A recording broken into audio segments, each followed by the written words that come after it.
Princess Zale looked at the old man standing in her doorway and said, "The coalition sent me a swordmaster. You look like you came to retire." He set his sword case down and replied, "I did. Then your situation report crossed my desk, and I changed my mind." His name was Harlan Cross. He was 63 years old. He had silver hair, a beard that suggested he had stopped caring about appearances approximately a decade ago, and hands that had held a blade for 41 of his 63 years in ways that left marks. Not scars exactly, but the kind of permanent joint calluses that told their own story to anyone who knew how to read them.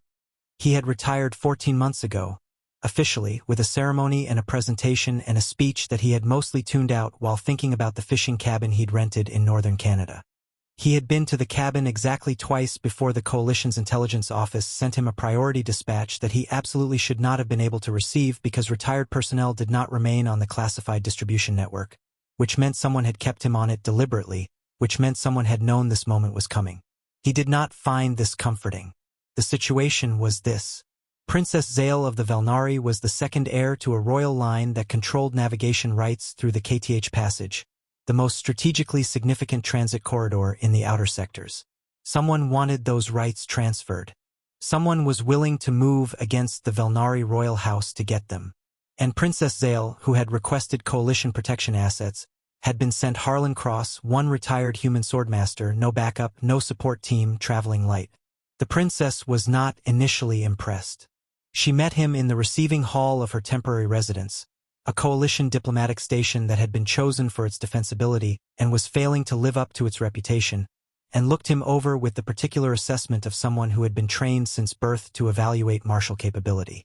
She was tall, blue-skinned, with the high, carved cheekbones of Valnari royalty and eyes the color of deep water, and she wore her own sword with the ease of someone for whom it was not an accessory. "You're older than my father," she said. "Your father is 41, Harlan said. "I have information. You're also human."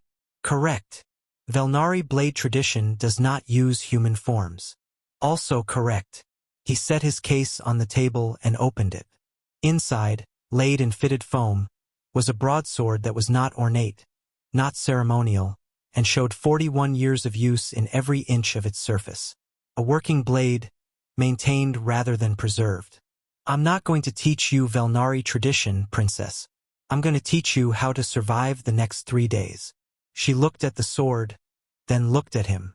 "What happens in 3 days?" she said. "They make their move," he said. "I'd like you to be ready for it." He was right about 3 days. He was slightly wrong about the timeline. It was 2 days and 11 hours, which was close enough that the preparation held. He had spent the time not drilling her in forms which she already knew, but in the specific knowledge that formal training systems deliberately exclude: how to use confined space, how to fight when you are retreating, and how to make a defensive position out of a room that was not designed for one. The command center's dome ceiling was his first assessment point when they were taken there for what was supposed to be a secure briefing. He had noted the glass panels in the dome, noted the lightning forecast in the station's weather system, noted the 2 entry points and the 1 exit, and the places where the tactical screens would create visual interference for anyone coming through the left door fast. He said nothing about any of this to anyone except Zale, quietly, while the briefing proceeded. When they came through the left door, 4 of them armored with the insignia of the faction that wanted the navigation rights. They came fast, as Harlan had predicted, and they came with the confidence of people who had run the tactical analysis on the room and concluded it favored them. They had not accounted for Harlan Cross. The first one through the door met a sword in the precise gap between his armor shoulder plate and neck guard, which was the gap that 41 years of fighting against armored opponents teaches you to find by instinct. The second stopped. They always stopped for approximately 1 second when the first one went down unexpectedly, and in that second Zale was already moving. She was good. He had known that. What she had not had before was the framework, the sense of the room, the knowledge of where her feet could be and what her back could use. She moved like someone who had been given a map of territory she'd always navigated by guesswork, and the difference was visible in every choice she made. The remaining 2 pulled back. A reassessment, the kind that happens when an operation has gone significantly wrong in its first 8 seconds. Lightning cracked through the dome above. The rain had been coming in since the first engagement. The glass panels, as Harlan had noted, were not well sealed. The wet floor was now a factor for everyone. But Harlan had been moving on it for 40 seconds and had mapped it. They had not.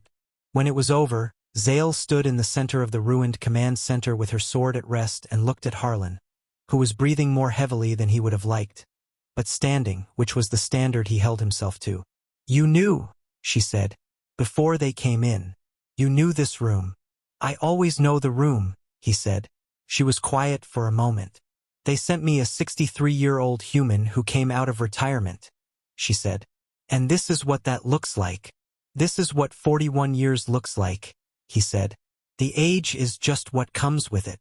He picked up his sword and began the habit of a lifetime, checking the blade after an engagement, methodical, unhurried. Outside the dome, the storm continued. Zale watched him do it. "Stay," she said. "For more than 3 days." He considered the fishing cabin. "Let me think about it," he said.